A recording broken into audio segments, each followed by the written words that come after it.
wa shirikisho la umoja wa machinga Tanzania kitu kuhujumu mkoa wa Tanga pamoja na wilaya. Na wengi wenu ni viongozi wa masoko mengine ndani ya wilaya ya Tanga mjini. Hilo ni la kwanza. Lakini la pili, tunafahamu kwamba mwezi huu wa 10 ni swala la kikatiba.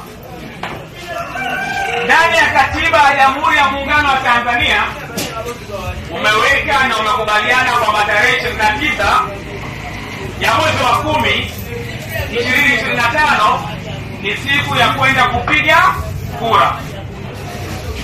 Na sisi kama viongozi tuna dhima ya kuja kuwakumbusheni na kuwahimizeni kujitokeza kwa wingi ndani ya siku hiyo tarehe 29 kwenda kuwapigia kura viongozi mnaowapenda au viongozi mnaowataka. Kwamba tuje tutangaze amani kwenye masoko yetu. Ndugu zangu wafanyabiashara, nataka nikumbushe kitu kimoja, kwamba sisi wafanyabiashara nyungu zetu za kila siku zinapatikana tunapokuja sokoni. Tunapokuja mahali hapa kufanya biashara, ndio watoto wetu wanaweza kula. Asije kudanganya mtu yoyote ukafanya jambo lolote ambalo litakufanya likugharimu hata uweze kuacha familia iweze kuishi vibaya.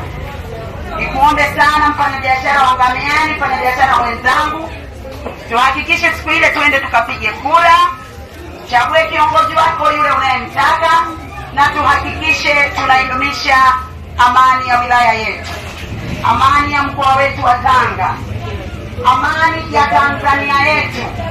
Amani ya Tanzania yetu ikipotea hutaabudu nimelea.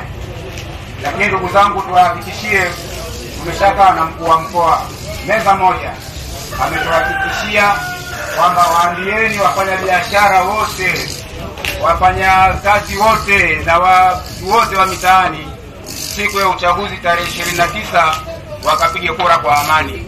Hakuna yoyote atakayethubutu kuwabughudhi, kwa sababu kwanza Watanzania, ndugu zangu, hatuna hulka hiyo ya kufanya vurugu.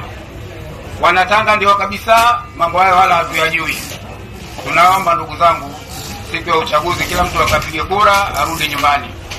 Watanzania hatujawahi kubaguana kwa kabila, Watanzania hatujawahi kubaguana kwa dini, Watanzania hatujawahi kubaguana kwa ukanda.